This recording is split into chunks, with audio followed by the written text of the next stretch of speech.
নমস্কার বন্ধুরা, দেখুন বাচ্চারা রোজ স্কুলে টিফিন কী নিয়ে যাব সেটা চিন্তা থাকে।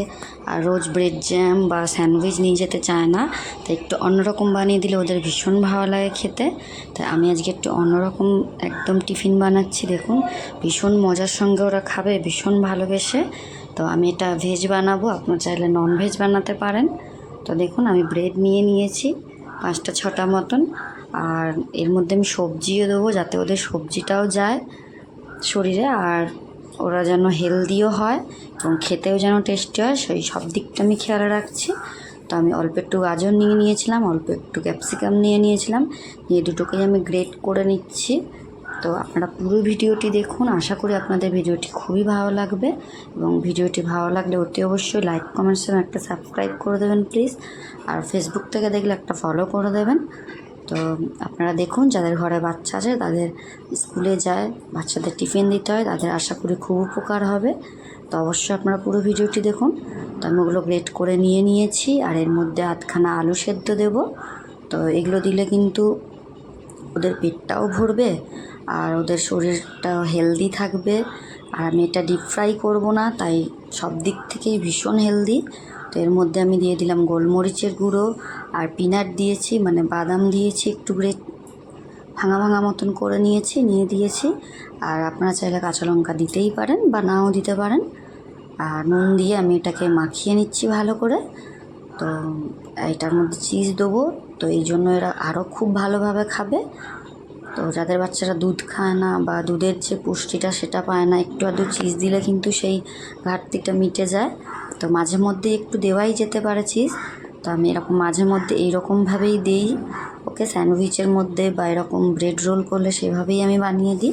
তো আমি চিজটাকে কিউব করে কেটে নিয়েছি, আর ওদিকে সব কিছু ম্যারিনেশনটাও হয়ে গিয়েছে, আলু আর গাজর ক্যাপসিকাম সবজিটা। আর এদিকে আমি দুটো ব্রেড নিয়ে দেখুন জলে ভিজিয়ে নিয়েছি। এটা কিন্তু আমি ডিপ ফ্রাই করব না, অতি অবশ্যই আপনারা পুরো ভিডিওটি দেখতে হবে। তো ব্রেডটাকে আমি ভিজিয়ে নিয়েছি জাস্ট হালকা করে, খুব ভিজালেও হবে না। তো তার উপরে ওটাকে আমি হাত দিয়ে একটু দাবিয়ে দিয়েছি পাউরুটিটাকে, ব্রেডটাকে, তাহলে ওটা নরম হবে। আর এর মধ্যে স্টাফিংটা দিয়ে তার মাঝখানে আমি একটা চিজ কিউব দিয়ে নিয়েছি, দিয়ে এটাকে আমি এবার রোল করে নেব। তো এটা কিন্তু রোল করার সময় ভেঙে যেতে পারে, তাতে কোনো অসুবিধা নেই, এতে কিন্তু কোনো মন খারাপের কিছু দরকার নেই। আপনারা চাইলে হাতের সাহায্যে, একটু তালুর সাহায্যে ওটাকে একটু শেপ দিয়ে নেবেন, দেখবেন খুব সুন্দর শেপ হয়ে যাবে। তো এভাবেই আমি চারদিকে একটু চেপে অবশ্যই একটু চেপে দেবেন, নাহলে কিন্তু ভেঙে যেতে পারে, খুলে যেতে পারে। তো এইভাবেই আমি সব পাউরুটিগুলোকে করে নেবো। দেখুন একটা ভিজিয়ে দেখিয়েছি, আর একটা অল্প একটু জল স্প্রে করে বা হাতের সাহায্যে জলটা একটু দিয়ে তারপরে ওটাকে একটু নরম করে দাবিয়ে নিয়ে স্টাফিংটা দিয়ে নিয়ে তার মধ্যে চিজ কিউব দিয়ে এইভাবেই রোল করে নেবেন। তো একবার অবশ্যই আপনারা আপনাদের বাচ্চাদের বাড়িতে দিয়ে দেখুন, ওরা কিন্তু খুব সুন্দর খাবে এবং প্রত্যেক দিন বানিয়ে দিতে বলবে। তো দেখুন এটা কিন্তু আমার ভেঙে যাচ্ছিলো, আমি কিন্তু হাতের সাহায্যেই শেপ দিয়ে নেবো। দেখুন এইভাবে কিন্তু হাতের সাহায্যে শেপ দিয়ে নেওয়া যাবে। তো আমি কিন্তু দুরকমই দেখিয়ে দিয়েছি, ভেঙে গেলে কি হবে, কি টেনশন করবেন, সেটা কোনো কিছু করার দরকার নেই বা নষ্ট করার দরকার নেই। আপনারা কিন্তু এইভাবেই শেপ দিয়ে নেবেন, দেখবেন খুব সুন্দর এটা হয়ে যাবে। তো আমাদের হাত যখন আছে, হাতের সাহায্যে আমরা ভালো করে এটাকে চেপে দেব, তাহলে এটা রোল শেপ হয়ে যাবে। তো সবগুলোকে আমি এইভাবে তৈরি করে নিচ্ছি।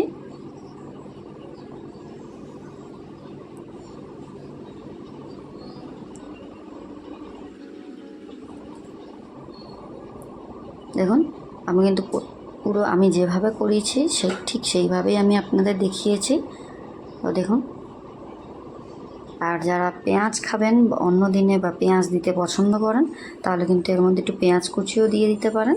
তো আমি কিন্তু দিইনি, যেহেতু আমার নিরামিষ, তাই তো আমি একদমই ভেজ বানিয়েছি। তো আমার রেডি হয়ে গিয়েছে রোলগুলো শেপ দেওয়া।